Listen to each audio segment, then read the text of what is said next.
नमस्कार मित्रांनो. मी दीपक कुंदवाडे आपल्या सगळ्यांचं स्वागत करतो आपल्या YouTube चॅनलवर. मित्रांनो, प्रत्येक वेळी ना काहीतरी शिकवायला घेऊन येत असतो, बरोबर? इथं पी वगैरे चालू असते, काहीतरी गणितचा एखादा टॉपिक असतो. सगळ्या गोष्टी आपण शिकवत असतो. पण आज स्वातंत्र्य दिनामुळे ना काहीतरी वेगळं तुम्हाला शिकवण्याचा प्रयत्न करतोय, काहीतरी वेगळं सांगण्याचा प्रयत्न करतोय. बघा, दरवर्षी आपलं नवीन वर्ष चालू होतं आणि नवीन वर्षी आपण काहीतरी नवीन निर्धार केलेला असतो, नवीन निश्चय केलेला असतो, की मला माझ्या जीवनामध्ये या नवीन वर्षात हे बदल घडवायचे आहेत किंवा काहीतरी नवीन करायचंय.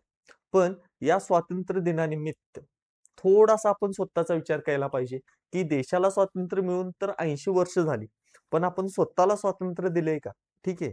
आपण स्वतः ग्रो करतोय का? आपण स्वतःमध्ये बदल करतोय का? आणि या आयुष्यात पुढे जातोय का? बघा, आयुष्यात ना सगळेजण जगत असतात. सगळेजणच दिवस आपले ढकलत असतात. पण दिवस ढकलताना आपण कालच्यापेक्षा आज किती चांगलं झालोय, स्वतःमध्ये किती बदल केलाय, स्वतःमध्ये किती ग्रोथ तयार केली, याला खूप महत्त्व असतं. आणि त्यामुळंच आजच्या या दिवशी मला वाटतं, की आपण जसं की देशाला स्वातंत्र्य मिळालं, तसंही स्वतःला स्वातंत्र्य दिलं पाहिजे.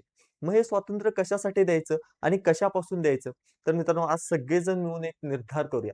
आपल्याला ना या स्वातंत्र्य दिनानिमित्त आपल्या एका वाईट सवयीपासून, एका बॅड हॅबिटपासून स्वतंत्र करायचंय. ओके. अशी एक सवय जी आपल्या ग्रोथच्या मध्ये येते, जी आपल्या करिअरच्या मध्ये येते किंवा जी आपल्याला इतरांपासून मागे ठेवते, अशी एखादी बॅड हॅबिट आपल्याला एक्झिट करायची आहे आणि त्या आपल्या वाईट सवयीपासून आपल्याला आज स्वातंत्र्य मिळवायचंय. एकदा ट्राय करून बघूया. ठीक आहे. काही जणांची ग्रोथ होईल, काही जणांना चांगले बदल घडून दिसतील, पण हे बदल स्वतःमध्ये असणार आहे. ठीक आहे. आपण देश तर स्वातंत्र्य करायला खूप मोठ्या लोकांनी बलिदान दिले. ते तर आपण नाही करू शकत. ठीक आहे. आपला जीव तर नाही देऊ शकत. देऊ शकतात. भरपूर मुलं आहेत. आपल्या बॅचेसमध्ये तर भरपूर मुलं आहेत, जे देशासाठी एका शब्दावर जीव द्यायला तयार असतात. पण आपला देश स्वतंत्र जरी झाला असला, तरी देशाला पुढे नेण्याची गरज असते. ठीक आहे. आपला 1947 मध्ये किंवा आपल्या 20व्या शतकात जी आपल्या देशाची कंडिशन होती, आता ती तशीच आहे का रे? नाही. त्याच्यामध्ये बदल होत गेलाय. त्याच्यामध्ये डेव्हलपमेंट होत गेले आणि देश आता एखाद्या चांगल्या पातळीवर आहे.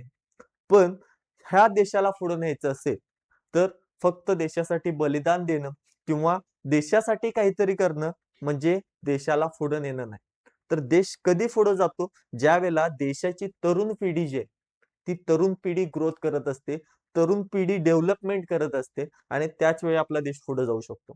आणि हा देश पुढे नेण्यासाठी, आपला भारत देश उंचावर नेण्यासाठी आपल्याला स्वतःत बदल करायची गरज आहे. आणि म्हणूनच आज हा निर्धार घेण्याचा किंवा तुमच्या सगळ्यांसमोर मांडण्याचा मी हा एक छोटासा प्रयत्न करतोय.